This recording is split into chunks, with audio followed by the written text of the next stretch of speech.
Дивись, вимив холодильничка. Який гарний. Він чутко, правда? Гарненький, все. Красивий. Я не знімав, яким він був, але всередині остався таким страшним, як і був.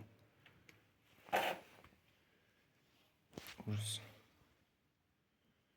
Прям ужас.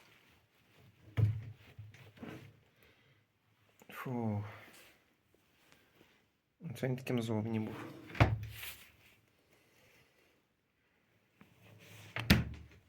Тобто зовні вже красивенький. Можна буде зовні робити щось.